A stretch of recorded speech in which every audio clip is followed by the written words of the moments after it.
Okay, so maybe we shall start now.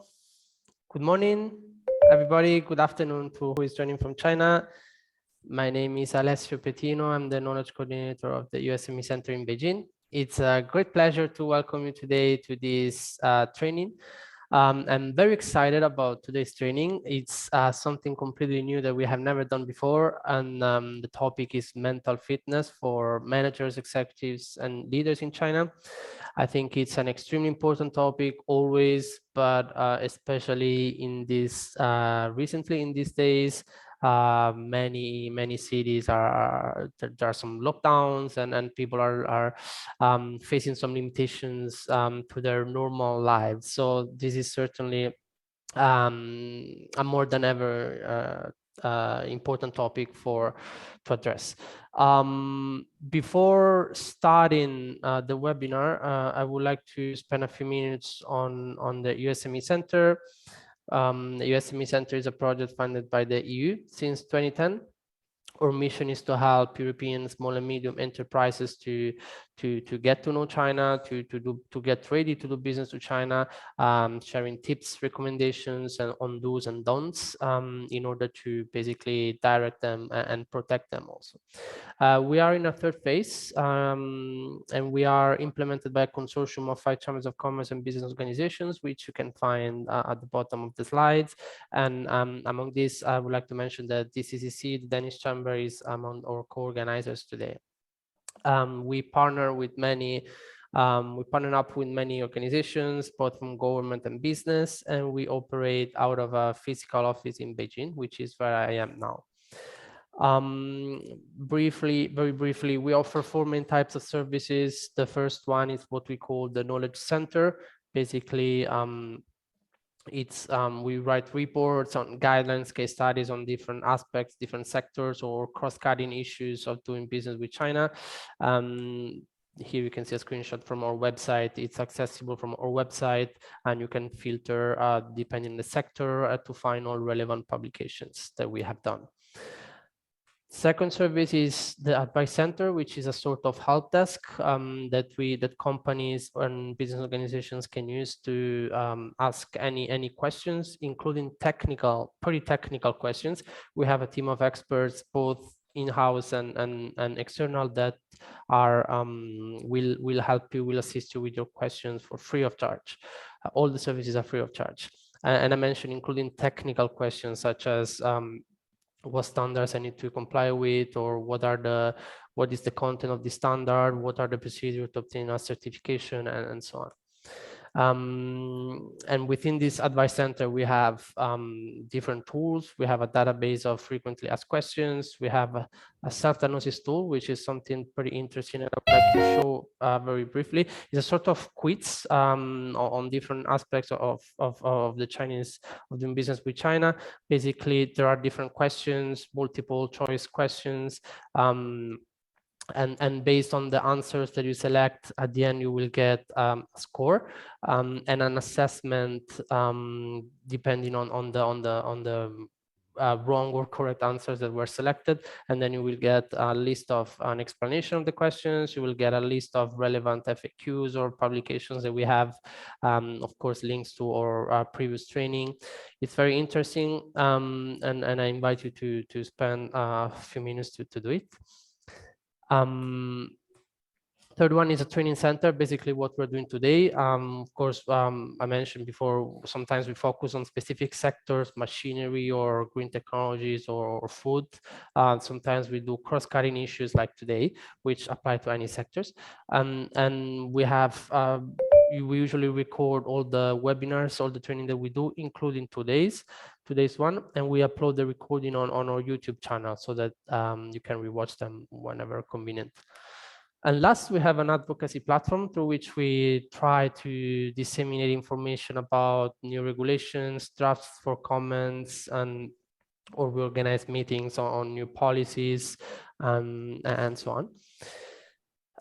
Including, by the way, there will be tomorrow there will be one on HR related issues. So you can see here tomorrow, talent attraction, and for SMEs. So I invite you to join this, but also all the other upcoming events that we have. This is only a few. On our website there will be more events. Yes, all details will be available on our website and on our social channels. So now I think we can move into the training itself. It's a great pleasure and honor to welcome two very qualified, excellent trainers today. Miss Lena Horlick Peterson, forgive me, pronunciation probably not entirely correct, but very qualified, certified leadership performance. For leaders in international, innovative, and tech-driven industries. She has many years, more than 20 years of corporate background in innovative companies, as well as more than 10 years of work experience in China. Now she's based in Europe, but she knows very well China, Chinese culture, people working in China, Chinese teams, and all the challenges that this imply. And to date, Lena has delivered more than 500 coaching sessions.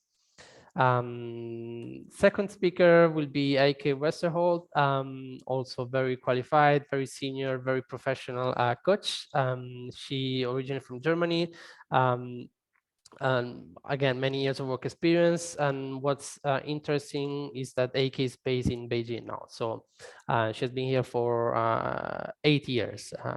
So also very seasoned expert in China. And AK as well focus on leadership, personal and team coaching, as well as organizational development with a strong emphasis on enhancement of self-awareness and values. But maybe I let you, Lena, I let you introduce yourselves because you will do it much better than I do. So, so yeah, it's a great pleasure to have you here. We will look forward to this training, and I think I'll give you the floor now. Thank you again. I'll stop sharing my screen, and here we are. Thank you, Alessandro. Thank you so much. So, Eike, can you share the PowerPoint presentation? Yeah, There it is. of course. So, Alessandro, thank you for having us here today. We are really, really pleased to be part of this community, and we are looking forward to sharing more information about what mental fitness training is, and offer you a gym for doing mental fitness. First of all, I want to say good afternoon to people in Beijing and elsewhere in China, and good morning to those of you who are calling in from Europe. The program that we have, if you take the next slide, Eike. Yes, I would like to take the chance and say hello as well here from Beijing. So warm welcome, everybody. So what we will spending the next 3 hours on is what we call mental fitness. So for the first part of the program, we will take a deeper dive into what it is, how can it help you, what impact does it have, how does it work. After the break, you will have an opportunity to experience how it works, because we are going to get you to play with some of the components of the mental fitness training that we will be sharing with you today. And you will get an opportunity also to learn from each other during that training element in part 2. Then we are going to end the workshop with wrapping up, taking all the questions and comments that you may have, and share with you what next steps are being prepared for you in this, in order for you to get an opportunity to try it out. It will be okay for us if you have your cameras on, if this is possible for you, and also feel free to unmute and ask questions at any time if you want to. If you are in a noisy place, it's okay. And if you are in a place where it's not really convenient to have your cameras on, we also respect that. But if possible, please put your cameras on so that we can see you. Okay, I think that was it for introducing the program. So And I see a few of you have opened the camera. That's really nice because it makes actually more fun and it's more interactive. So as Lena, my lovely colleague in Denmark, said, please feel free to interrupt anytime. We want to make this as interactive as possible. So, and then we ask you as well to participate. So you can use the chat, you can raise hands, or simply in case you want to say something, please feel free to unmute yourself and then ask the questions. And from time to time, we will invite you on purpose as well to interact with ourselves. Is that okay with you? I see some nodding, some thumbs up. Okay, great. Shall we move on, Lena? Yeah, let's move on. Okay. Okay, here, I mean, thanks to Alessio, you already introduced ourselves, so I don't want to spend any more too much time on the bio. You might have read those bios beforehand anyway. So yeah, actually before coming to coaching, I had a career within project management in the sales and controlling area in an MNC, working in Germany and Hong Kong, Japan, etc. So in various roles. And while being here, I decided I would like to add something else to my career, and that's where the coaching actually came in. And so I started a full coaching certification. And as you can see within the education part, I did many more certifications actually after falling in love with coaching. So yeah, here we are. So I mainly work with leaders in the corporate world or in small and medium enterprises in regards to the performance, relationship management, dealing with stakeholders, cross-cultural leadership, and of course as well with stress and energy management and behavior change. So usually I coach in English and in German. I could do probably Italian as well. So, but the main languages are English and German, as I'm German, as you might hear from my accent as well. In case you don't understand my accent and you have any questions, please feel free and interrupt and ask, because we want everybody to understand our language here. And I'm based in Beijing since 2014. So besides that, on the private note, I'm as well married and I have 2 daughters. Yeah, Lena, now it's your turn. Yes, and thank you, Alessio, also for the nice introduction of me that you gave in the beginning. To add, I also have a corporate background. I originally studied languages, not Chinese, but French and English. But my career took a turn. So I ended up in the corporate world of IT and internet. And this was back in the days where internet was not a household name. So it was from the very beginning.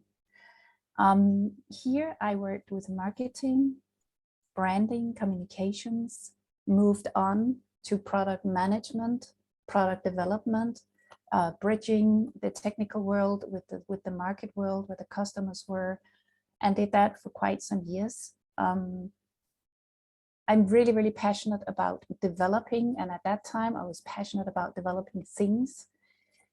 Then in 2008, I decided to try a new adventure and do something different. So I signed up at a university in Beijing to study Chinese for 3 months. And I ended up staying in China for almost 14 years. I recently moved back to Denmark, where I come from. But I have loved the 14 years where I have been working and living in China, in the heart of Beijing, in a small hutong, very close to the Forbidden City. In China, it became all about developing people for some reason. And I cannot tell you why that was, but there was a shift when I came to China. So it was about people. And down the road in China, I decided, like Eike, to study coaching, and I enrolled on a coaching program and certified as a coach.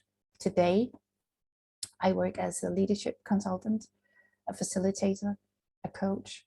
I do intercultural training, both for teams and for leaders and for specialists.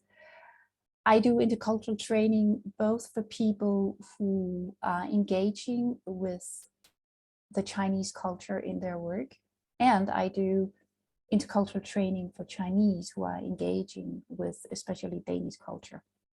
So it's going both ways. I had the pleasure of being on the board of DCCC for a number of years before I moved back to Denmark, and I am happy every time I connect with Beijing and with China here from Denmark. And luckily, we are very virtual these days for very dramatic and unfortunate reasons. But as we will learn today, there is a gift and an opportunity in everything. And so that was in the pandemic, where we all get to learn how to be present and connect with people through our screens. So that was a little bit about me. Great, thank you, Elena. So, and now, oops. So, of course, we would like to hear a little bit from you as well, not in sense of a proper introduction, but more about what brought you here to this workshop, your intention for today. So which kind of, idea or intention you hold for yourself for the workshop you're attending right now, and what would you like to take away at the end? Please unmute yourself, let us know, feel free to sound it out. And of course, you can use the chat as well, but we would like to hear some voices from your side. Maybe I will start, since we are kind of hosting this webinar today. For me, well, of course, speaking with two hats, one from the USME Center. I think the reason, as I mentioned at the beginning, is that we have never done anything on this area. So I was really keen into trying to explore this topic, which is extremely important, especially recently.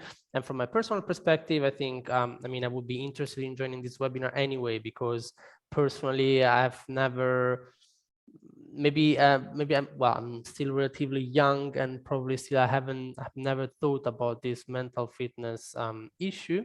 So I would be interested in knowing more a bit myself about things that I experience sometimes when I work, and how to deal with them to improve myself.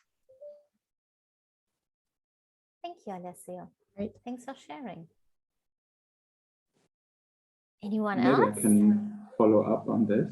My name is Arvid, and I'm also working for the USME Center. So similar to Alessio, I'm also here having two heads, but not only I'm joining this for work reason, I'm also privately interested in it, just because it's working from home, having so many mobile devices, being always connected with work, like finding the balance between like private and working life. And I think this can be a good webinar, and just getting an idea how the latest approaches about this are. Thank you for sharing.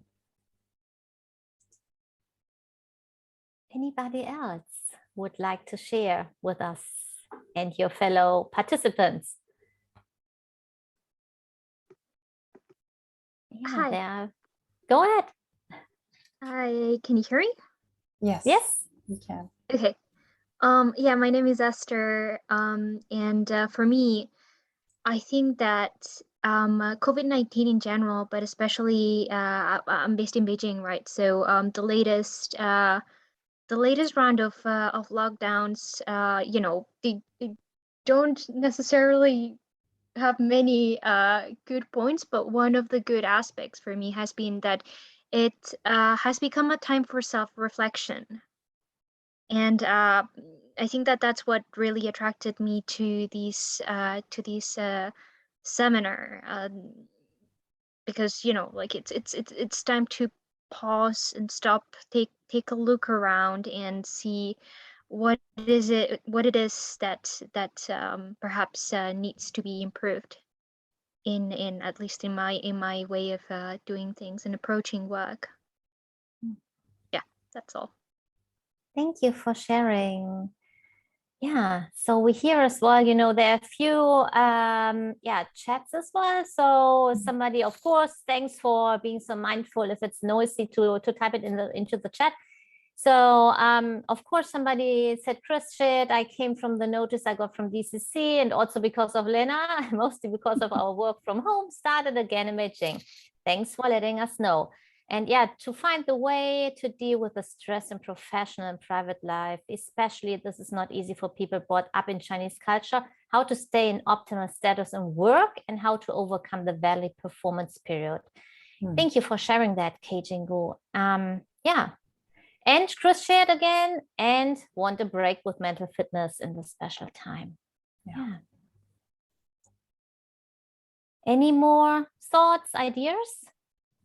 Anybody who want to share? I think from my side, I think there's sort of twofold. It's sort of personal, but it's also thinking about my sort of team and organization more broadly. And we've been doing quite a lot of initiatives recently to try and sort of help, you know, things like we run weekly yoga classes in our office. We have meditation sessions every sort of Wednesday, and, you know, ways that we can help our staff sort of relax and be sort of mindful and this kind of stuff. And so when I saw this session come up, I thought, well, it's a great opportunity to learn some more personally, but also things that we can maybe bring to the organization that I work for. Wonderful. Wonderful to hear that you do so much for your people at work in this difficult time. It's challenging. Thank you so much. Somebody else, or are you good and we move on?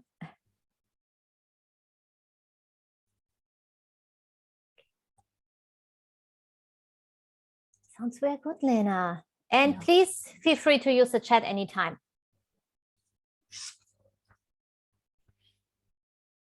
Yeah, so I guess that getting hijacked emotionally is something that is familiar to all of you. So this this thing where emotions take over, and we are getting hijacked by emotions. So we just react in situations.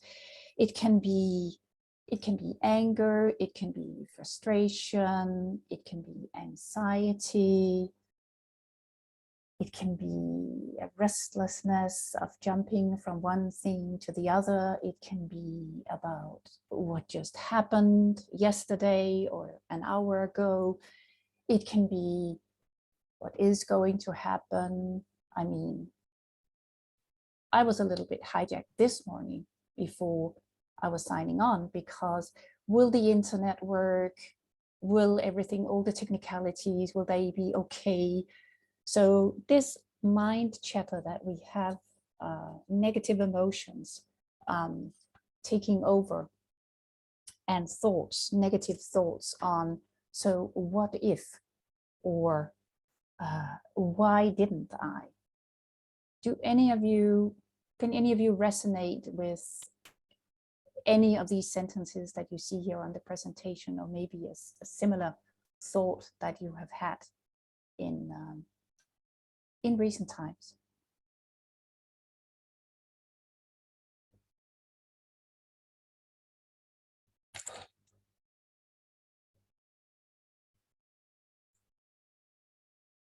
So what we hear when we talk about these this being hijacked and having these inner thoughts or inner voices, this is what we call saboteur voices in what we are going to share with you today. And we will get back to you what all this sabotage and saboteurs, what this is about. We will get back to that shortly.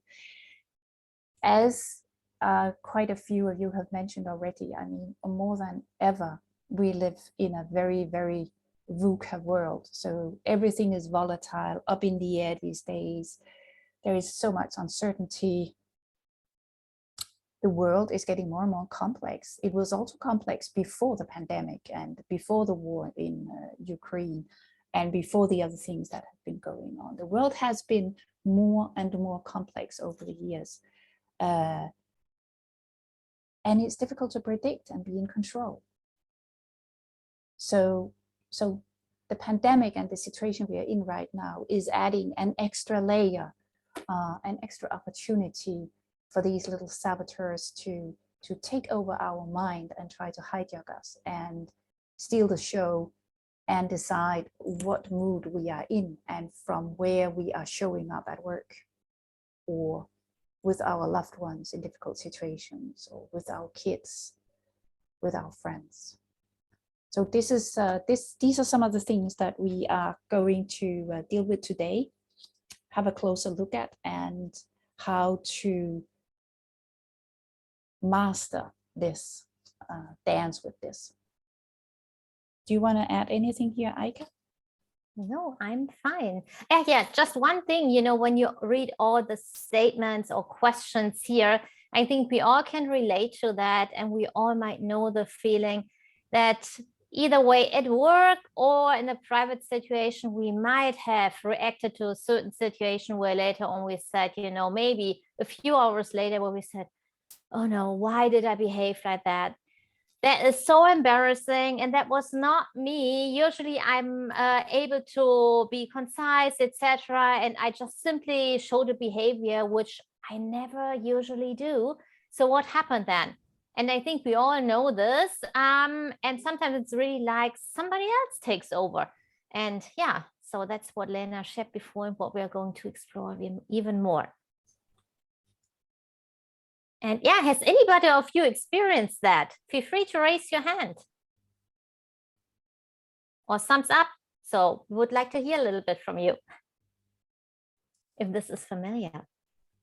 I think very much. I think a lot of the things that you just mentioned are, you know, very true, certainly for me and for a lot of people I work with, especially in the last sort of 3 months or so in Beijing. I think this year particularly has been very disrupted by everything that's been going on, and you want to set plans in motion, and all of a sudden, you know, it's not possible to sort of to do things. So especially right now, so there's a lot of uncertainty around that, and we've seen this sort of geopolitical situation between China, you know, and the West and Europe being disrupted by, you know, everything from, you know, what's happening with Russia, Ukraine to even just, you know, the COVID lockdown in Shanghai. It's causing a lot of sort of frictions. Yeah, I think there's that kind of what's out of our control kind of, you know, dynamic, which is really impacting on a lot of people. I think I'm sure everyone on this call. And it's this thing that because there are things here we can't control, it's a little bit like, so we get paralyzed or we get frustrated and try to do things instead of actually seeing what is possible. I mean, looking at other opportunities instead of these opportunities that we cannot succeed with. This is typical situations we end up in when we are getting hijacked, because it's like we have a tunnel vision. And we focus on what is not possible instead of broadening our minds and be curious about, okay, so what might be possible?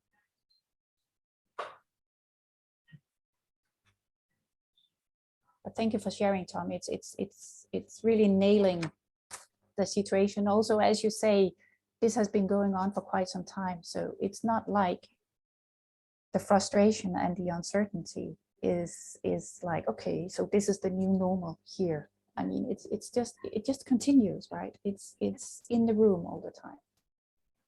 And the thing, yeah, exactly. Go ahead. Sorry, I interrupt. No, well, I was just saying that I think, at least personally, I would have expected this to be just a temporary thing, but now apparently it's becoming a constant. Like even when we hear from other companies, like with all the limitations in international travel, the impossibility to send people to China would be just a temporary issue, but then companies are now starting to actually live with this and taking measures to basically moving on. So no, I just wanted to say that I agree a lot that from a temporary kind of mindset, now it's becoming constant. Yes, and I am also thinking, as you share this, Alessio, I mean, from a business perspective, because it was different in 2020 and part of 21, where it was a little bit like we are all in the same boat. And now parts of the world is opening up in terms of the pandemic. I mean, where I am based today in Denmark, everything is normal. It's as if pandemic never had it. I mean, you can disinfect your hands in the supermarket, but that's basically it. And then elsewhere, when I talk to colleagues and friends in Shanghai and Beijing, and when I look into WeChat several times a day, I realized it's very, very different. So, and this imbalance is actually just adding the frustration even more for both sides, right? So yeah, difficult to deal with, difficult to be with. Absolutely. I'd just like to step in because Lucy shared as well her intention. So work from home, and she's based in Beijing, but she spent like the last 10 years in Melbourne, and she was always interested in mental health. And she got to know the session from somebody at the Italian Chamber of Commerce, and she's curious especially about the second part where they did the survey for. Yeah, and then there was another chat. Absolutely, the gap between what's going on in China and elsewhere just keeps widening. Yeah. So thank you. Yeah. Shall we move on, Lena? Yeah, let's move on. And as we speak about all this uncertainty and being hijacked, then at the same time, in the leadership world, authenticity is a word that is showing up again and again and again. We want to be authentic leaders. We want to show up as authentic individuals. And as Brené Brown is sharing here, that authenticity is actually about that daily practice of letting go of who we think we're supposed to be and embrace who we are. And this is what this program is giving us a space to practice to do. So go from wanting to be in full control to letting go and go with the opportunities that are being shown for you. It is going from I need to have all the answers, I need to know everything, to it's actually okay not knowing, it's okay asking, it's okay making a mistake. It's going from being focused and only focused on the end result, on the business result, and only have our eyes on that, towards still being focused on the business result, because obviously that's still very important, but also be present in the process of getting to that business result.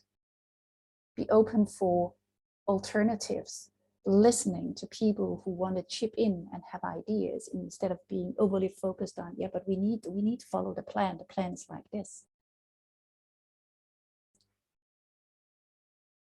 So it is a program that is giving us access to actually developing and moving towards being more authentic and showing up as the people we are in reality, because the real person that you are is an authentic, curious, loving person who has the best intentions.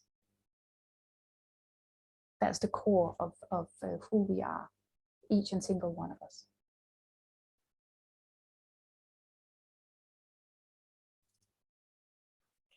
Anything to add, Lena? No. No, okay. So Lena bridged it very, very well, actually. So how can we go from, like this inner criticizing voices, the so-called saboteurs, or this voices popping up here and there, to our true authentic self? And we can do this with mental fitness, or the other name would be as well positive intelligence. You have all, or the most of you hopefully have done the assessment before, so you know that this is called as well positive intelligence. And I guess Lena and myself, we usually refer to mental fitness. So, but what is mental fitness? So mental fitness is really the ability to cope with the challenges of life with a positive mindset than a negative mindset. So instead of really focusing constantly on the negative impact and influence and staying there and this is all bad, bad, bad, to switch to the other side and say, okay, what is in there for me? How can I cope with this? What can I learn from this? What might be really the opportunity to learn here as well? So instead of focusing only on the negative, which is draining, where we really use a lot of energy and often we are used to staying there, to switch to the other side and to see, okay, that's not the ideal situation. That might be not the ideal situation I would really like to focus or to face right now, but it's here, it's there, and I need to deal with this, but I don't want to be permanently drained. So I want to keep up my energy and I want to see different perspectives and aspects of the situation with a different approach. So that's basically the definition of mental fitness. And the impact of mental fitness is, as stated here as well, it's on the well-being, the peace of mind. So it's really stress management, energy balance, work-life balance. It has a really, really high impact as well on the health of relationships. And we don't mean only work relationships in any point of view. It can be, with your colleague, it can be with the parents, with your partner, with a friend, so any relationships. So really improving the relationship, for instance, with customers and stakeholders, employees, peers, you will have a different communication style as well. And you're going to have a different interaction as well because of the different approach. It has a really good impact on the peak performance, your enhancement of the leadership, your performance, as well as sales increase and more. And basically, it's really growth mindset. So to develop yourself further and to see failure and difficult situations as a learning opportunity. Anything you would like to add, Lena? And we could share an example. Would you like to share one? Do you have one in your mind right now? I have a controller saboteur that I am dancing with quite often, and what this saboteur is trying to tell me is that I need to be in control, because if I'm not in control of everything, then I'm sure something will fail. And the impact it has on my work and how I engage with people when it's really taking over is that I get quite like giving instructions, commands, telling people what to do in very, very short sentences. I'm not really good at listening and taking up signals from other people if they are trying to tell me something or if they have an idea. And when they see that I'm in that mood, many people, their reaction is to withdraw a little bit, saying, okay, she's busy or she's really driving the show. So they are, leaning back a little bit and leaving it up to me. And I realized that from a performance perspective, I am sure that what I work with could be better if I was working more with people. If this controller saboteur could be calmed down so that I open up my mind and I include people and listen to their ideas instead of just going for the result and going for the plan that I have in my head. So it is not healthy for the results that I get. It's not healthy for the relationships, for the people that I work with. And in terms of my well-being, when I am really hijacked in these situations, I'm first of all, I'm exhausted, even though I reach the result that I want. So I should be like standing on the top of the mountains and really celebrate, but I don't, because I'm tired and I'm exhausted. And I'm a little bit concerned about the next project, because the saboteur is telling me that, okay, so this is what you need to do. You really need to be in control of everything. Otherwise, we will fail. And I guess that we all know that this is not a healthy and it's not a sustainable way of living or working. So this is one of the many examples that I deal with quite often. Thanks for sharing, Lena. I might add just a quick and a shorter one. So I have the pleaser as one of my top saboteurs, actually, and this one comes in quite often in the way that I intend to say very, very quick to people. Yes, of course I can do this. Of course I can support you. No problem. We can have the meeting at that time in the evening, whatever. So because I like to support, I like the work I do, I like to interact with people, but sometimes, you know, my daughters come in or my husband say, you really work late in the evening, you know, we are there as well. So can you have an eye on your calendar and don't book so many meetings late in the evening? We would love to spend time with you. So that might sound familiar as well, you know, for some of you. So yeah, that might be difficult sometimes for me to say no, or shifting, you know, appointments, shifting the schedule, etc., where sometimes, you know, the people I work with might not be happy about either. So that's another example how this can impact negatively, you know, the people you work with or the family or some other people you are related to. Do you have any questions so far? I can add to that.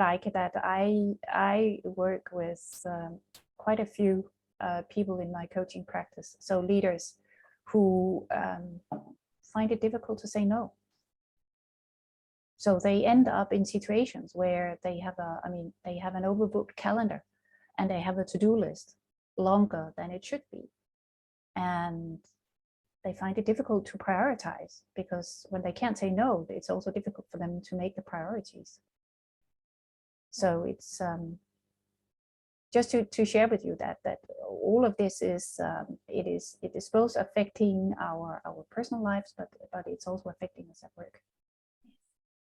Absolutely. Any questions at the moment so far from the others? Just shake it. No, okay. Whenever you know, just raise your hand. Okay, so mental fitness or positive intelligence is really heavily research based. So you see here the 4 columns of positive intelligence / mental fitness. So it's based on cognitive psychology, performance science, neuroscience, and positive psychology. And it really goes in depth here. So it has been done by thousands and hundreds of thousands of people. It's been really, really well researched and tested and tried out. So yeah, so there's really a great foundation at the bottom of this program. And Lena, that's your slide. Or do we want to add something? Yeah. No. Maybe yes, that in recent years, for the last 10 years, there's been a lot of research done in terms of how our brain is working, and it is probably one of the most complex muscles and elements in our body, and researchers are constantly discovering new things in our brains. And as Ike shared, this program is built on a lot of the research that has been done.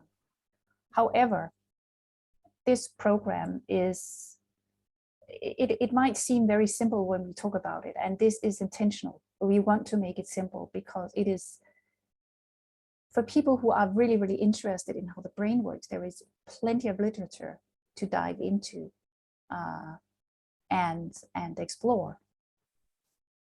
But there is a reason why this program is called mental fitness. It's because it is about how do I train this? And what we train is basically 3 core muscles that is helping you be mentally fit in the aspect of how we mention mental fitness here. The first muscle is called a saboteur interceptor.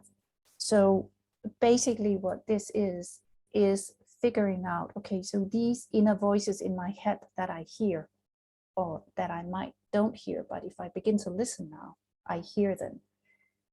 These emotions that I have in my body when I'm being hijacked, whether this is very hijacked, like in a panicking mode, or it is in a more silent mode. What is the pattern here? What are these voices trying to tell me? What is the trigger for these voices showing up? So trying to figure out what is the background for this, because this is the first step to spot what is going on, and what these voices are telling us is the first step to actually begin to work with this. So identifying what is going on. The next muscle is called the sage muscle, and what this is about is that authentic person and authentic leadership that we shared with you just a moment ago. So this is who we really are when we are at our best. Some of you may know the expression of being in flow. So when we are in flow and we actually don't think about what we are doing, and things are just going easy, and the process is like really, really nice, and the result is really successful, and you are celebrating and you are relaxed, your shoulders are down, and you can breathe all the way down into your stomach. This is when we are in sage mode.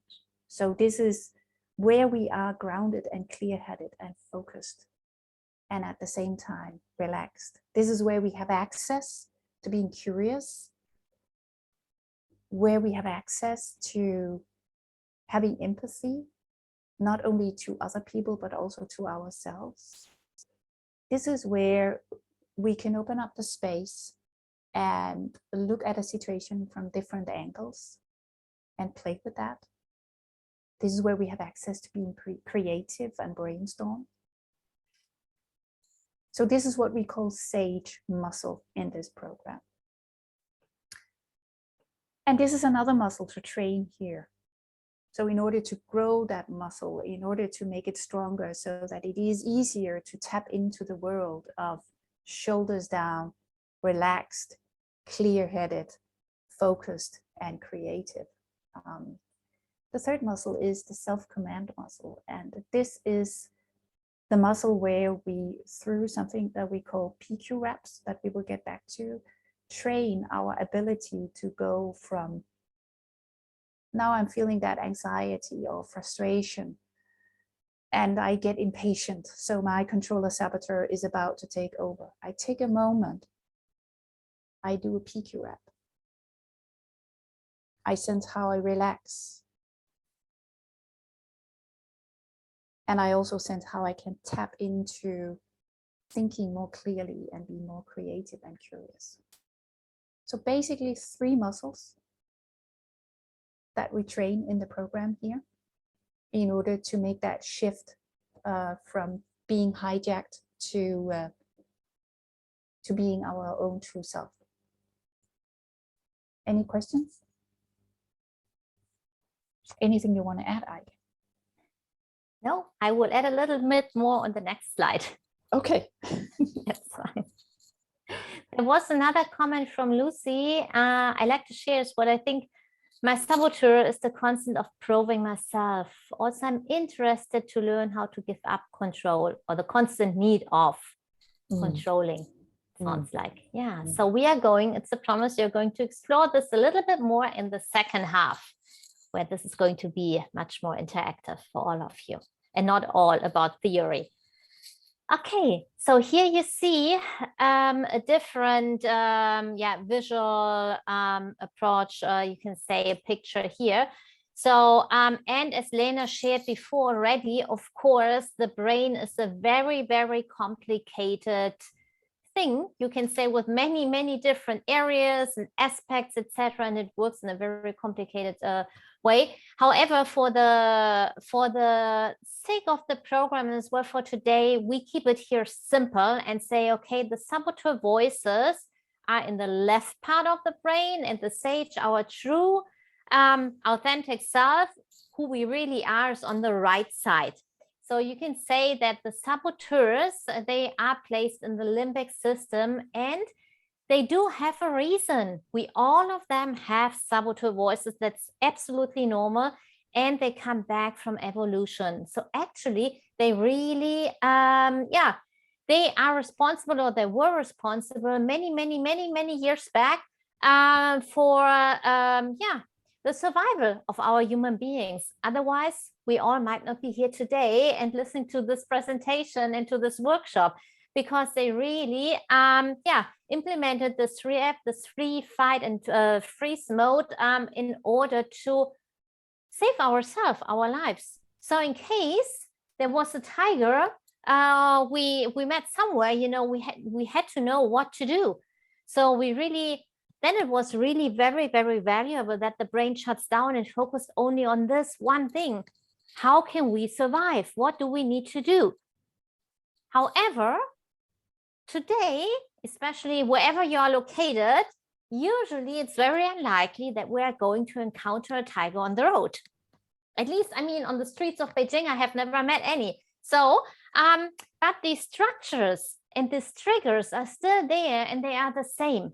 So from the point where we are born to being adult, mature, so around the age 18, 20, beginning of 20s, these neural pathways with this inner critic voices or the saboteur voices are so strongly embedded that they automatically show up when we encounter a certain situation, which the brain has stored. It's like an imprint in our brain.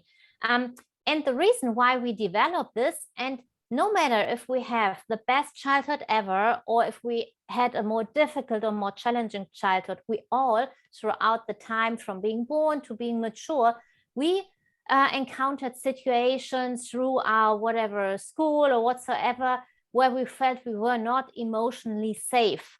So our brain automatically has structures in place to that we feel safe emotionally, that we are able to reach the adulthood.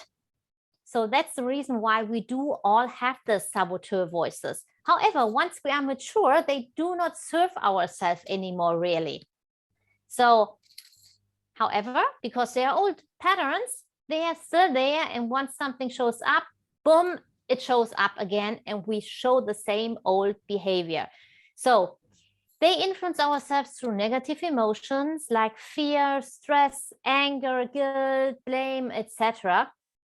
And they can be really loud and nasty, actually. So it requires really work to get to know them better, to work with them, to have more awareness. And then, as Lena shared beautifully before, when they show up and we feel, to recenter and switch to sage. Of course, it sounds easier said than done, and we are aware of that because it requires, you know, work and muscle training. Nobody from us, you know, just goes to the Adidas store or the Nike shop, buys a pair of trainers, and then the next day you run a marathon without any training. So you would naturally train, but for our mental muscles, we don't apply that, but it's really exactly the same. So the true self is really located in the right brain, in the middle prefrontal cortex, and it motivates through positive emotions. Like Lena shared before, a little bit like the empathy, the curiosity, there's the creativity, the passion, and our purpose. And when you hear like stress, anger, and empathy, creativity, these words have a very different sound as well. So it sounds like, versus, more light and more soft, actually. So for the sake of the understanding of the mental fitness, it really is important to simplify this approach, to memorize, you know, we have the saboteurs, they're in the left brain, in the oldest part of the brain, and your true authentic self is in the right one, the prefrontal middle cortex. So sorry for that. Anything you would like to add here, Lena? No, you did it nicely. Okay. The floor is yours. Yeah, So let's have a closer look at that left side where the saboteurs live. So this is an overview of the 9 saboteurs and the judge. The judge is what we call a master saboteur. We all have an element of judge and judgment inside of us. And it is about judging ourselves. It's about judging others. And it is about judging circumstances, which is something that we may not always notice that we actually do. So the judge is showing up in my head when it tells me that, why didn't you follow up earlier on? You see, now we almost failed. We almost failed. So you should have followed up earlier on. You should have been more in control here. It can also show up by judging others. So this is where the judge is telling me, can't trust that person. She didn't deliver on time the last time. So this is the pattern. So you have to be really mindful about her, and you really have to drive her hard. And then there is the circumstance that that only if circumstances are like this, I will be able to succeed. So the judge is also telling me, and this is where, I mean, on a shorter term, it will show me that I am successful, that only when circumstances are like that, I will be successful. I know that on a long term, it's going to wear me out and it's not making me successful. But sometimes it is telling me on the short term that actually, you see, I told you, this is what you need to do. These are the circumstances that you need in order to be successful. So you need to be in the driver's seat and you need to drive people hard. As you may know, if you have done the assessment, there are 9 saboteurs. They each have a wonderful personality and a specific strength that they want to use on you. They have different styles and motivations, as you can see from the matrix here. Some of them, of the saboteurs, they are more concerned with security, where others are more concerned with independence. And the style that they are using, some of the saboteurs, they are much more quiet and withdrawing, and other saboteurs, they are much more driving and dominant. As I said, my controller saboteur is showing up quite often, and if it is not the controller saboteur showing up, then it is a stickler that I have as well. So I have a voice telling me I need to be in control of everything and have the upper hand, and then I have another voice in my head telling me that I need to be into every single little detail in order for quality to be the way it should be. And I guess you can imagine, I mean, if this is driving me and I was leading people, how it would be to be on my team. I would micromanage people. I would constantly follow up. I would sometimes, I mean, as a metaphor, basically take the pen out of their hands and do the job myself. Or I would tell them, you know, you need to follow this process exactly in order to do the job right. So you will get an opportunity in the second part to play with one of your saboteurs and discover more about how it is having an impact on how you work and how you live. Any questions? Any comments?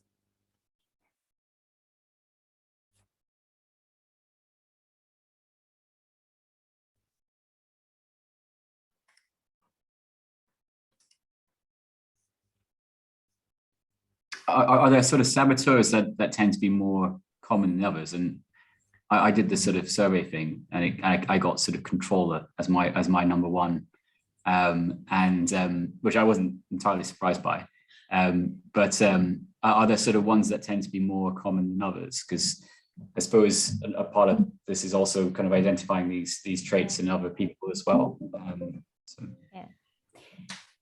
To answer your question, no, they are no, all of them are equally common, you can say. It really, you know, it depends as well with the people you interact with. You might encounter some who are might be more similar to yourself, but usually there's no tendency for more this saboteur or more that saboteur. So they are all equally present.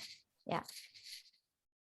And maybe if I might follow up on Tom's question, which I think it's a very interesting question.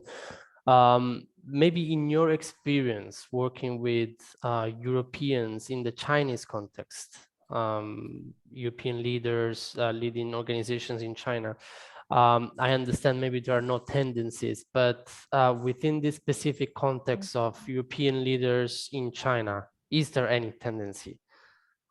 Because of maybe cultural issues that maybe might lead to behave in a certain way more than others. What's your experience? How do you see it? I haven't noticed anything in terms of culture that would imply that some of these saboteurs are showing up in some cultures and others less. I will say. I think also it is important to mention that after a while, if you have followed a mental fitness program and you have been working diligently in the gym, practicing these 3 muscles, and then you take the assessment again, you will probably see some changes in the priorities and in the strengths of the saboteurs. So the assessment you have done is not a fixed thing. It's not like, okay, so I am a controller. We are quite keen on trying to separate ourselves from what is trying to steal our show, because we are not that saboteur. It's trying to hijack whatever we are doing, but we are not that saboteur. And I have, other situations where it is an avoider showing up, where I procrastinate and like, okay, I can do this tomorrow. I am not really keen on being on LinkedIn and writing posts about myself and what I do. So this is definitely an area where my avoider is kicking in quite often when I have to do a post telling me, you can do it tomorrow. It's not a top priority. It's more important to do this and this and this and this and this.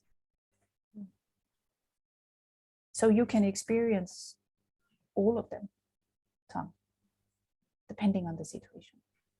I think what I hear quite often is the controller. I mean, I think it is quite human that we want to be in control in order to survive. Again, back to Ike said earlier on where this comes from. And the fact that we realize, especially in these times, that there is actually very little we can control. This is really feeding that saboteurs, especially. Yes, and adding on to Alessio's question as well, so there's no tendency, you know, working as a European with, you know, Chinese people or leaders, or the other way around. So the saboteurs are equally shown in all of us. So, I mean, we might have more tendency to a certain one, we personally, but it's not related to our own culture or where we come from. So it's we all have this, no matter where we have been raised up or in which country we live in or we have been living in. So it's, we might say, sometimes I say, you know, we might have been born already with a certain tendency and some throughout the time until we are mature, throughout certain situations or things we experience, you know. Some of the saboteurs might have been, you know, fed more and they show up more right now, but there is not such a thing like, okay, the Europeans, or because I'm European, I'm more like that, or I have more these kind of saboteurs, and because I'm a more Asian, I have more these. That's not the case. So that's really on individual basis, you can say. Does it answer the questions a bit more? Very much so, yeah. Good. Okay. Okay. And I think both Ike and I, we understand if some of you are thinking, yeah, but I mean, somebody has to be in control. I need that saboteur to tell me, right? I mean, it's quite common that there is also like a reluctance or a question mark in terms of, yeah, but all of this is serving me. Without a hyperachiever, I wouldn't have climbed the mountains in my career that I have climbed.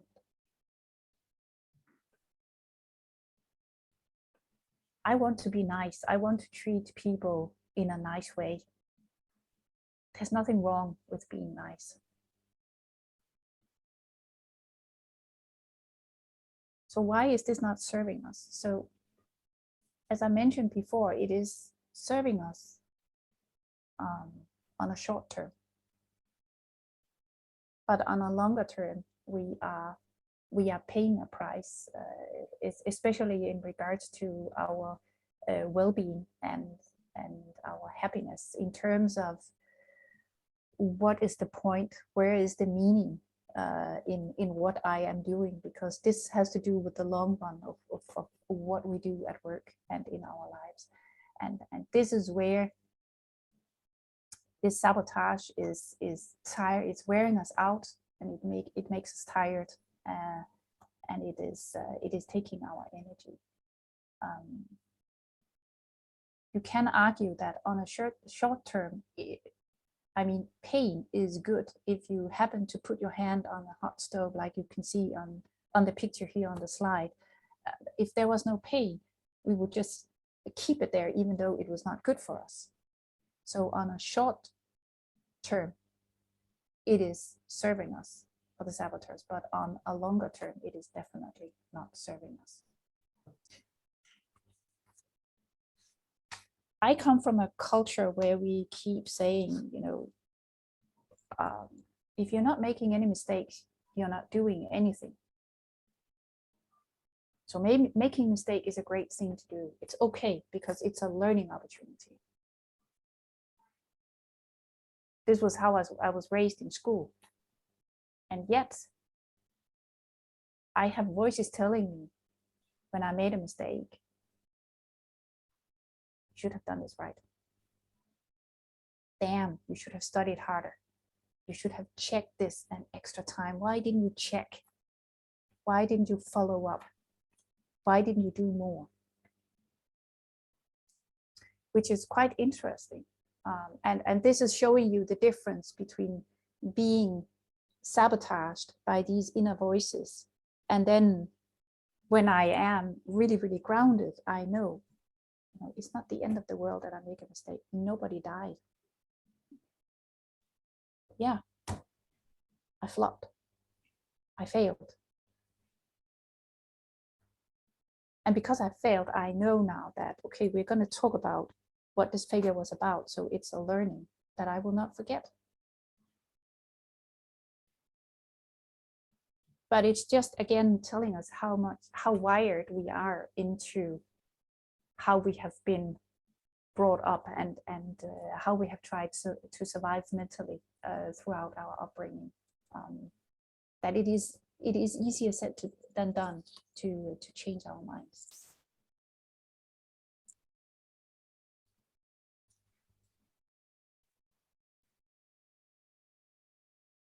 Do you have a comment to add on that, Eike?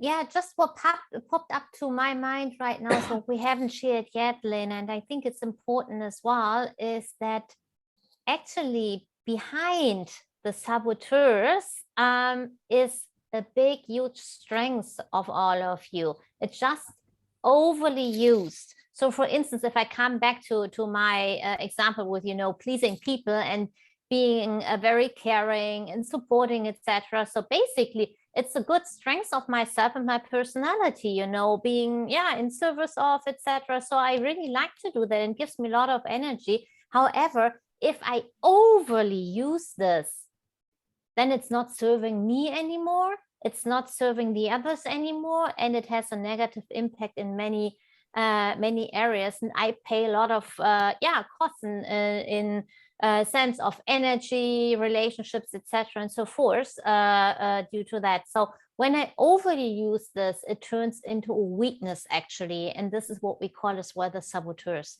So just to let you know that if we don't overly use it, if we use it in a normal sense, then it's really, really serving, and it's really an awesome character trait of yourself and a good part of your personality. It's only if it's overly used and it shows up to a certain extent, then it's not anymore serving you. So it's like if you might know this elastic band you can use for fitness exercises. So if you use it in a normal way, it's pretty elastic, but if it's too much stretched, then it might snap. And that's what happens here then, just to add that.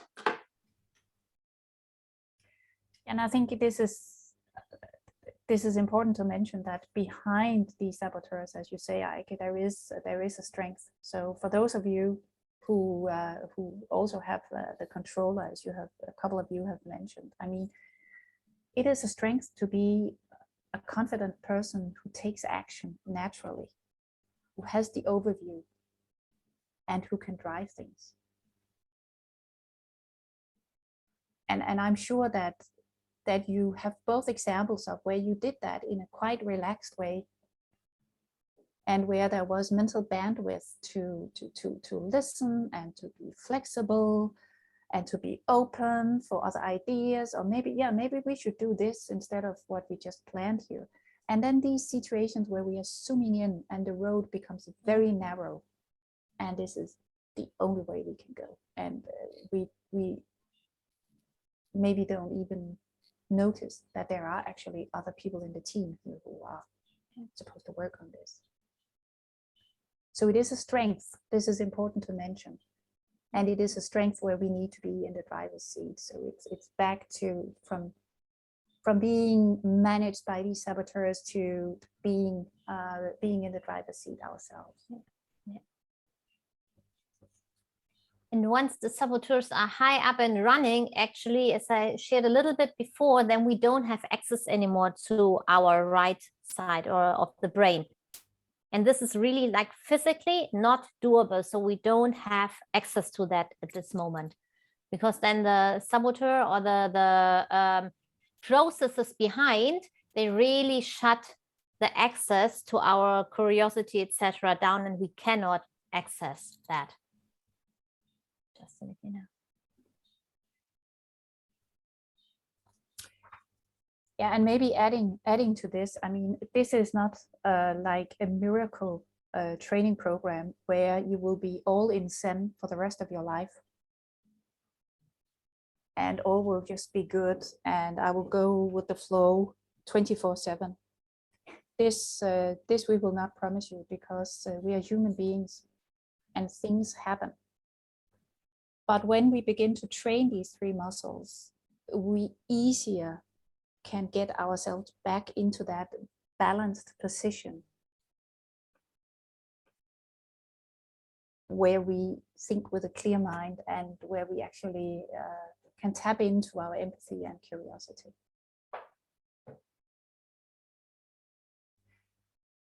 So, and because behind the saboteurs is a strength, this is also why they can tell you that they are your best friend, because you just need to do this, right? But again, it is when this is being overly used, it is not serving you anymore. But they are like feeding us with little breadcrumbs of things where we think, oh yeah, okay, that's true. Yeah, if I hadn't done that, then we would be in deep trouble. So thank you to my controller saboteur. So from time to time, again, it will be like, yeah, I told you so. So on many occasions, especially to begin with, I was thinking, this is not working. I need this controller saboteur to help me out on this, because I constantly got these elements that was telling me that this is actually what I'm supposed to do, instead of letting go of control. But in the long run, it is not sustainable. This is not how we can live our lives, or will live our lives.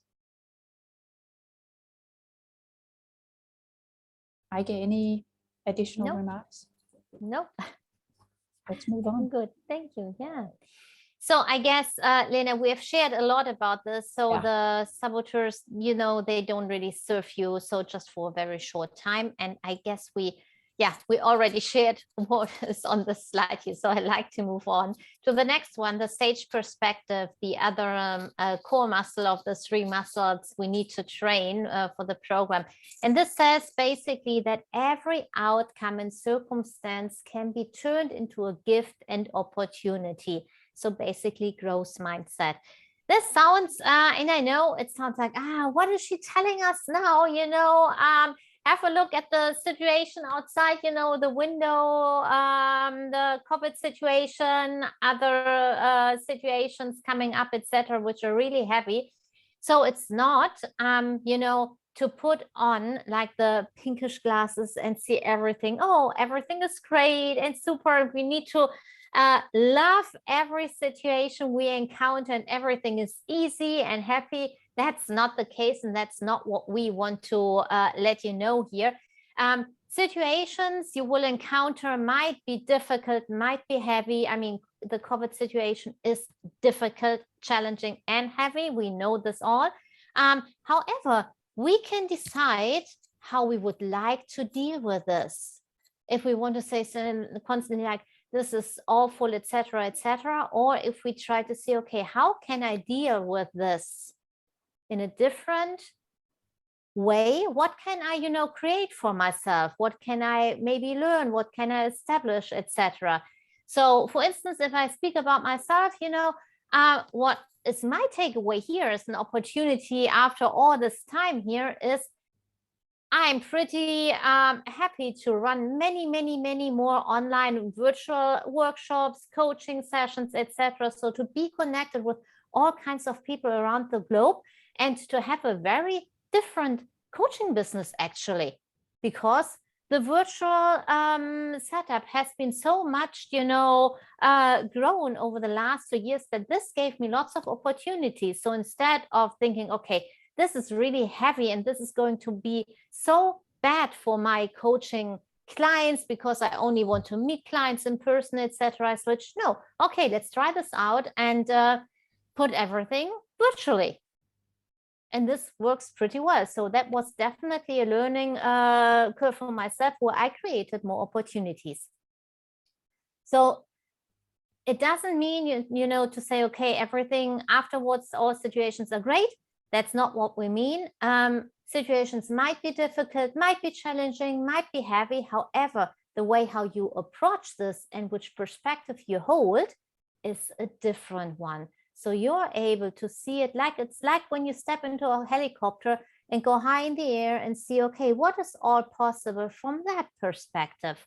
Where can I be creative? What can I see? Instead of staying always very close and narrow to the situation, to really broaden your perspective and see what's available. So to largen and broaden your view for the situations and to deal with them in a different way, to create as well new things for yourself. Anything you would like to add, Lena, or any comments?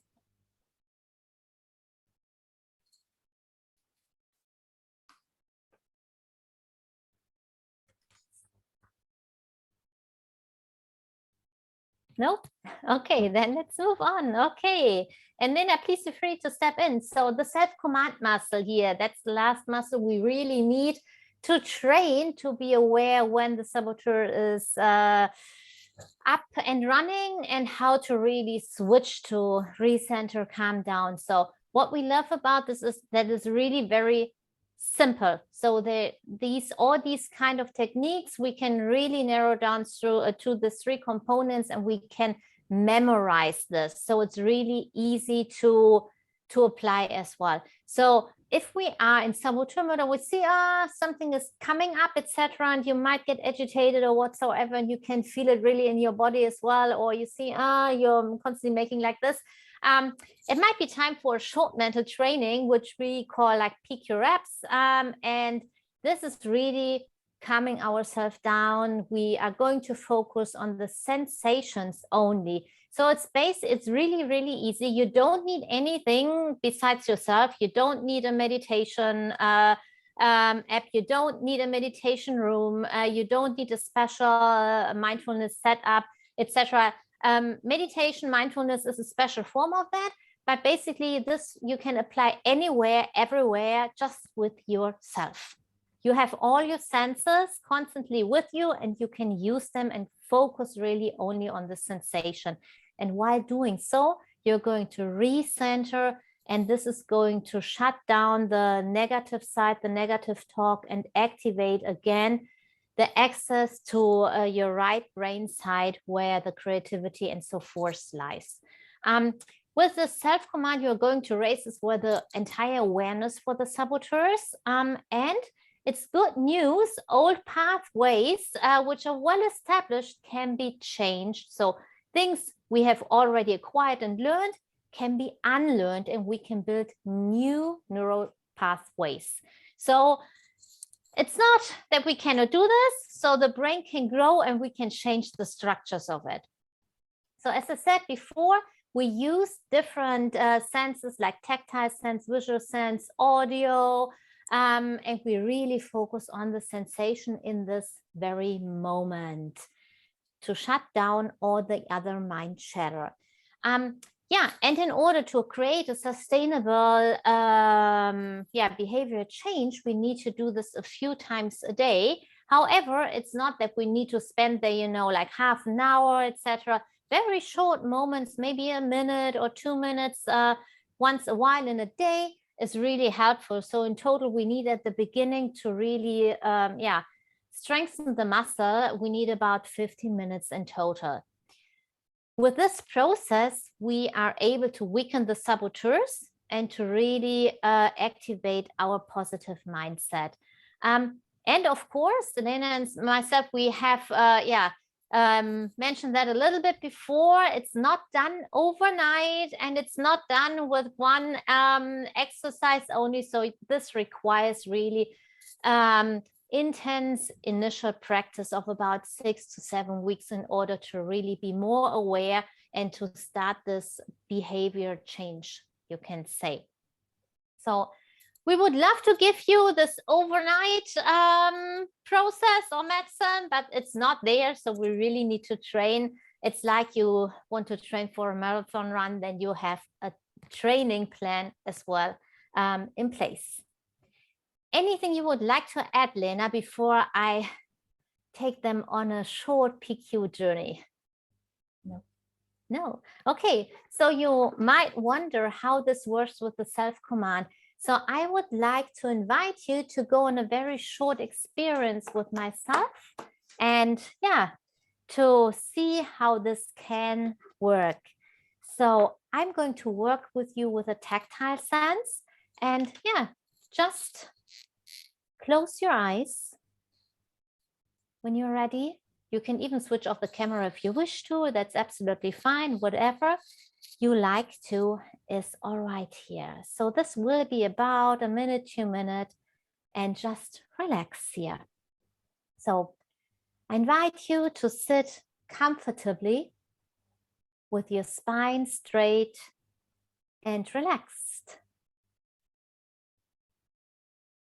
Your head straight, your chest open, your feet flat on the floor,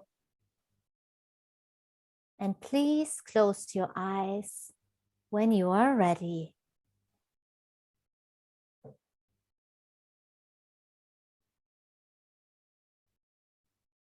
Now, we'll do some reps with your sense of touch. Rub 2 fingertips gently against each other with such tension that you can feel the fingertip ridges on both fingers.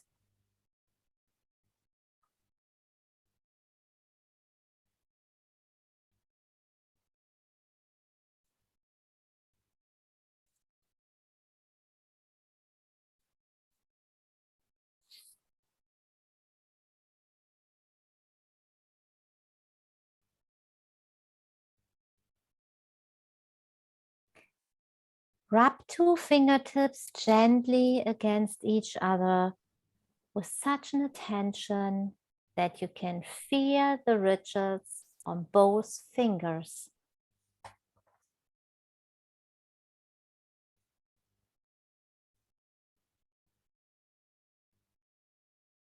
Now, rub all the fingertips of one hand gently against the fingertips and palm of the other hand.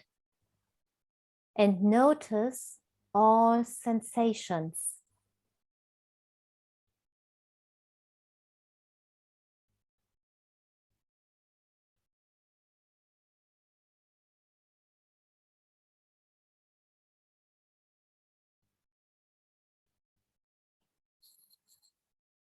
Gently rub all the fingertips of one hand against the fingertips and palm of the other hand. And notice all the sensations.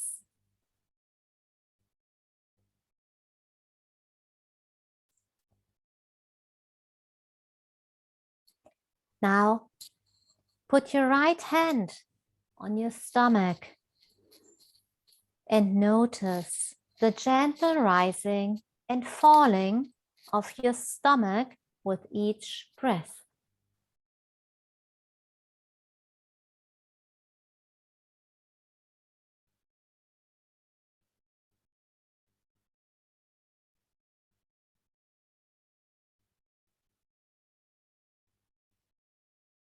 Gentle notice the rising and falling with each breath.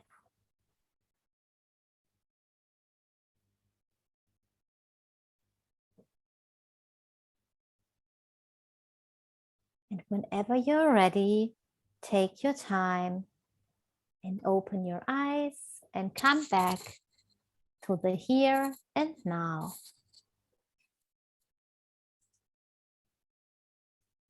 And open again your cameras when you're ready.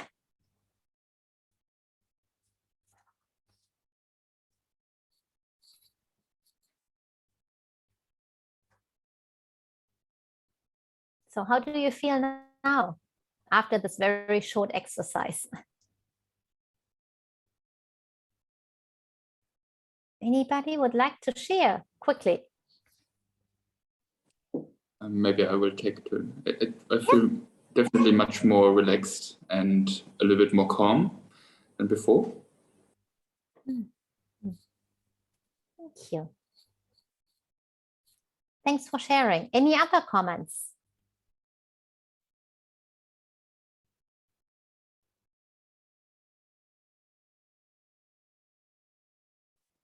Maybe me again. I'm also very surprised how easy it is to calm down sometimes, and just takes 3 minutes, and yeah, just for yourself, and can have a big impact. Thanks for noticing that and for letting us know. And I'm really happy that you shared it's easy. And yes, this is fairly easy. Of course, in different situations, you need to consciously do that, and this needs training. However, this is really not complicated. As we shared before, you have everything with yourself which you need. You can use tactile, you can use breath, or if you walk, etc. So there are different techniques, and this was one of them. And some of them you might like, some you might be in favor of, and some might not work so much for yourself, because we all have a tendency for some or the others. So that depends on you, and there's no right or wrong. And yeah, it's really an invitation as well to explore. Some work a lot with audio, some just with the breath. So there are different, techniques or different things you can as well try out. And the beauty is you can do this anywhere as well. If you are in a tense, heated meeting and you feel that you might show a reaction which you don't want to show, you can really do this without anybody noticing it. And I had lots of clients sharing, this was really an intense meeting, but I managed myself because I just rubbed the fingers on my trousers and nobody noticed, but this helped me to really refocus and calm down. So this is something you can really do anywhere. Maybe if I can take the occasion to ask a question. By the way, I also feel calmer and everything. My question would be, now we're sitting in an office environment at home, so where you can basically relax and do things. But what if you were, for instance, I personally walk a lot. When I get off work, sometimes I just walk home 1 hour. What if it happens then? What could I do? Actually, you can do this, as I said, you can do this very, very small ones. With a bit of more training, you are able to do this that nobody is going to notice it. And then you can. But what if I'm walking and there are cars? Walking. You can use the walk doing that. Actually, you can notice how your feet, in whatever shoes you're wearing, touch the floor, or you can notice and focus on the muscles of your legs as well while walking. So there are different things you can do while walking, and I personally love doing this while walking. You can focus as well on the sounds you have outside, maybe cars passing by or bird sounds, or you can use as well your visual sense and look at things while you walk, to really notice what you see or which color or shapes some buildings might have, or some, flowers, trees, or whatsoever, wherever you walk, Alessio. So you can really focus either way on physical movements you do or on the entire surrounding. Does it help you? Yeah, it does. Thank you. And it requires a little bit of, practice. And at the beginning, doing this while walking might be a little bit more challenging than when you sit and when you close your eyes. But this is something we just like to invite you all to try this out. Because it's easier to get distracted while walking outside, because there are so many things happening outside. So at the beginning, it might be a little easier, to train the muscle while you are sitting, and where you might close your eyes, but just try it out.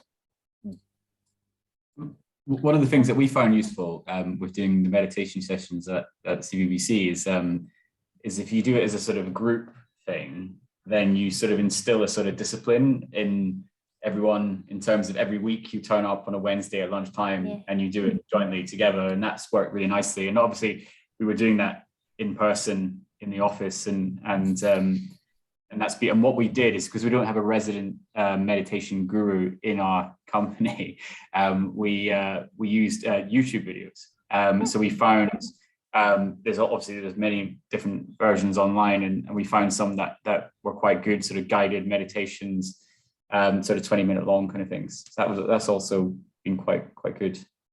But these are great because these are sort of I like the sort of 2-minute factor, and something you can do on your individually on your own. I have clients who also do meditation and mindfulness, and they love the combination of the 20 minutes or more, where you really get grounded, and then the 2 or 5 or 10 minutes of these PQ reps that you do during the day. So it's not an either or, as you say. It's definitely something that can be combined. I just want to mention, and thank you for your comment, Odette.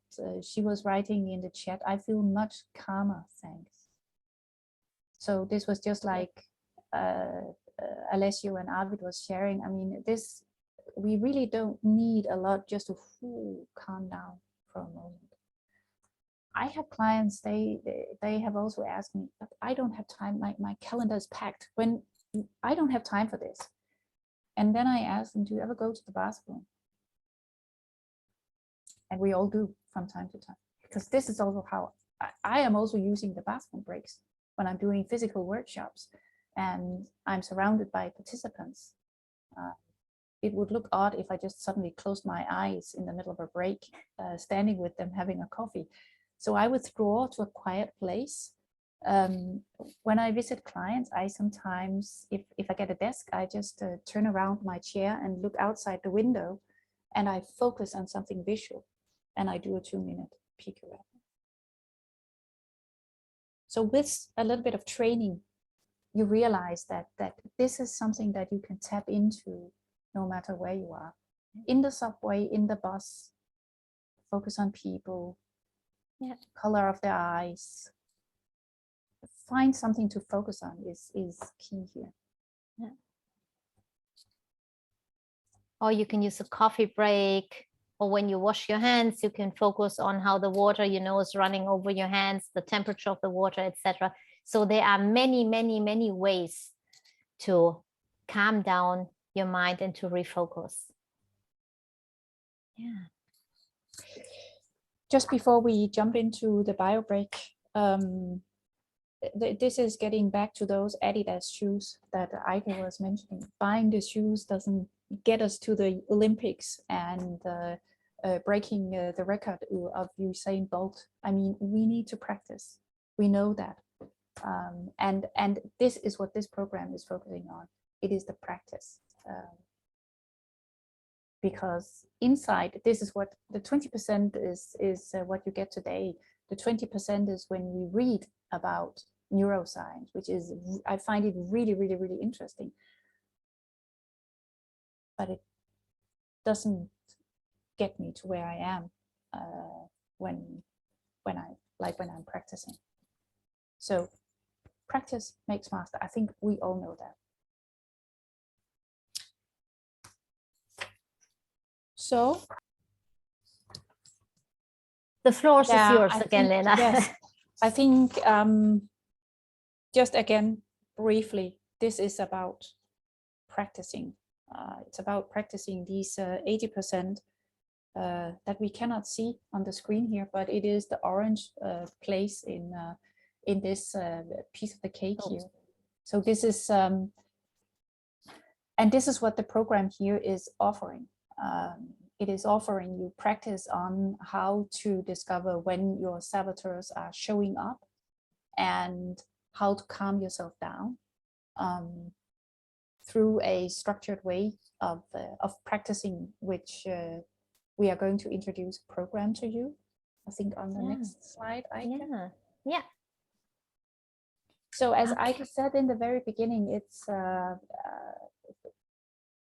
6-7 weeks of really, really practice, quite intense practicing is what is needed to begin to shift a habit, and then on a longer haul to maintain that practice, because I think we all know, I know from my running practice that I still need to run on a regular basis in order to keep my pace of running and my ease of running after I have trained for that.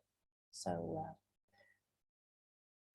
yeah, but 6 weeks to start with. Do you want to take it from here, Eike? Yeah, actually, if we share a little bit more in depth about the 6 weeks or 7 weeks program. So basically there's one video on a weekly basis coming out on the weekend. And it's 1 hour long. However, it's you can digest this in small bites. There's no need to sit 1 hour in front of a screen to watch that. So you can really digest that. And this really takes you on the different layers which are needed for having more awareness, more knowledge about the saboteurs, for your own saboteurs, This is really diving deep into the practice and as well into the into the sage mode. Sorry for the mistake here. Into your true authentic selves, giving you really hands-on tools what you can use as well in order to really switch your habits. So this is really a deep dive actually for the participants, which is needed to have more awareness and not to stay on the surface, but to really change in a sustainable way. As we shared before, you have this daily practice, and usually we get the questions, Lena, I don't have the time for that. This is far too demanding, etc. So don't worry about this. The training is designed for really super busy people in the work world. You can say if it's a corporate or a smaller enterprise, doesn't matter. It's designed for really, really busy people. And we all have time here and there for 2 to 3 minutes throughout the day. We all have a coffee break. We usually can set small timeline on the sides, and it's broken up into small sessions of about 4 minutes. So it's not a lot and everybody can do this. But that's a question we usually get. And at the end, the people say, oh yeah, it might not have been so easy, but after a while I managed to, to really stay on track, and it was definitely doable. So usually we work in pod groups of 5 to 6 people per group, participants per group, and we meet once a week in order to really go even deeper and to discuss around, so to ask questions, to share, etc. So to really uncover even more. And this is done for 6 weeks. It's led by ourselves. And we're going to have a community chat as well on a daily basis where everybody can check in and learn and grow even more. Yeah. And I think the overview of the program. I think it's also worth mentioning that it all comes in an app for your phone. So if you are thinking, but how do I make sure I practice for 15 minutes every day? The app will give you little notifications. The app will tell you when it's time. It will make sure that whatever points you are earning of the points that you need every day, which is a minimum of 36 points, which is equal to the 15 minutes, the app is helping you in all of this. The app is also helping you in choosing the PQ apps that resonate the best to you. So if you are a tactile person, you can choose tactile PQ apps. If you are a more visual person, you can choose that. So you have everything in the app. So, and I guess we have our smartphones on our. Yeah. A note on the side, you don't have to use only the mobile phone. You can do this as well on the website and the browser. So there are different ways if you wish to watch this in a different way. Yeah, and so our next program is going to start on 4th of June. So you can, in case you're interested, we can share as well a little bit more of the details, here, so that you can see what is in the program. Yeah, so here, this is just an overview of how the 6 weeks are planned. So an overview of the 6 week, there is a topic each week.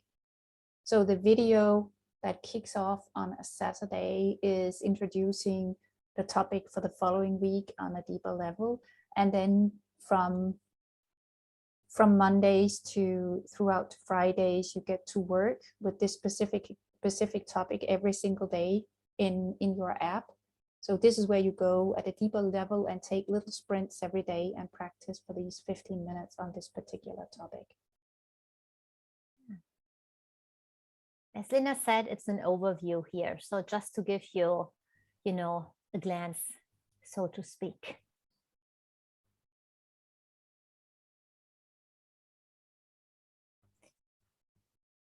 Yeah. Any reflections, takeaways from your side?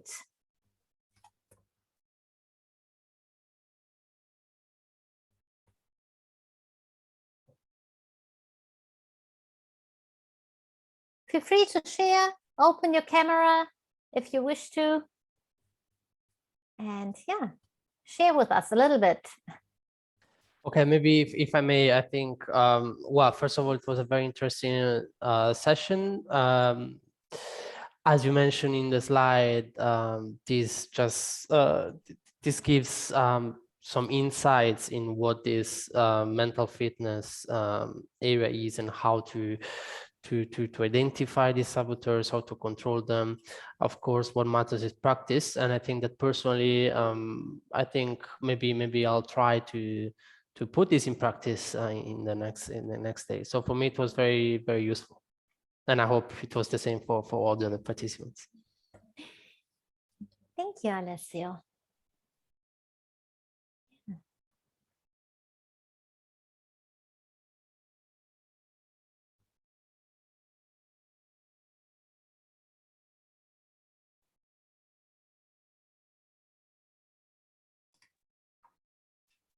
Excellent. Yeah, I just second Alessio's comments, and I think it's opened up a new way of thinking for me in terms of how to address these issues in the left side of the brain, the right side of the brain.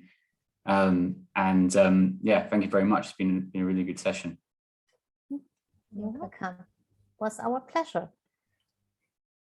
Anything else? And you can share as well within the chat.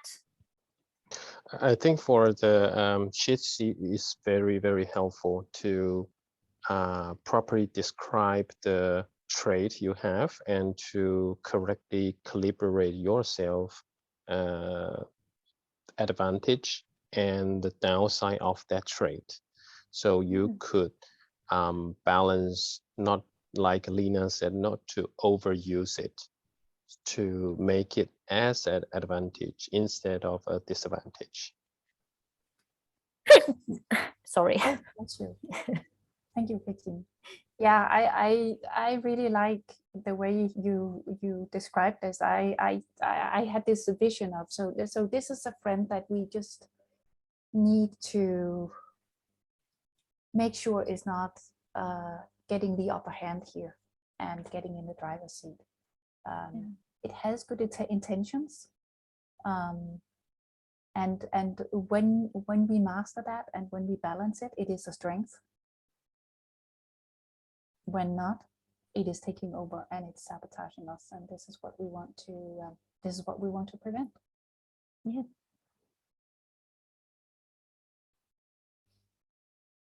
Thank you for sharing. Yeah.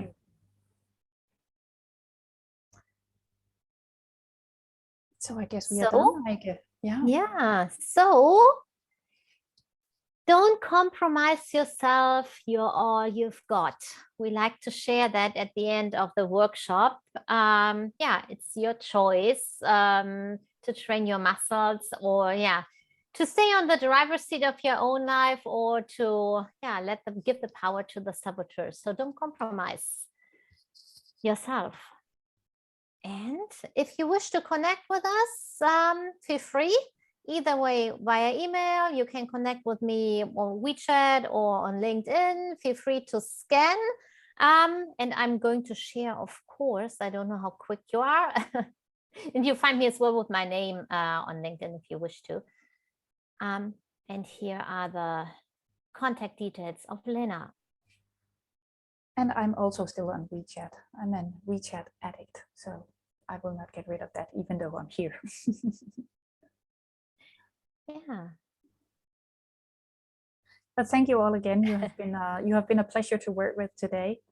We have really enjoyed this, listening to your findings and your questions and your comments. Yeah. And there was as well a comment in the chat from Odette. I'd not thought about how my saboteurs were limiting my progress before, so found it very interesting from that perspective. Thank you so much. And I love let's sabotage the saboteurs. That's a good one. Thank you, Alessio, for that. Yeah. It was a pleasure for ourselves to be here today with you and to share about the saboteurs, the self-command, and the true authentic self, the sage. So about the mental fitness work, which lies very much to our heart. Yeah. Thank you, Heike and Lena. If I may conclude, I think yeah, again, it was a very, very useful session, and I think the topic is extremely interesting. I think everybody gained something from this, and we're very happy with you. And maybe if I may just do my this we have yeah, we would really appreciate if you could take one or 2 minutes of your time to scan this QR code, and let us know what you think about this. Also, if you have any ideas on how maybe to follow up on this, or what other initiatives we as USME Center can do, let us know, please, through this QR code. We will really appreciate it.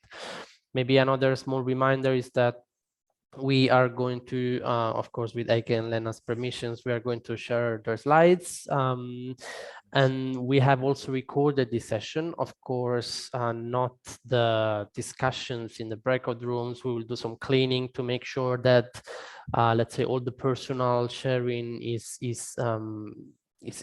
removed, is taken out, but maybe the initial part and also some of the tips and the recommendations at the end will be uploaded on our YouTube channel, so you can also rewatch them later or share with other interested people. So that would be all from my side. I think yeah, thank you Elena and Eike again, and all the other participants for joining, and yeah, see you next time, I guess.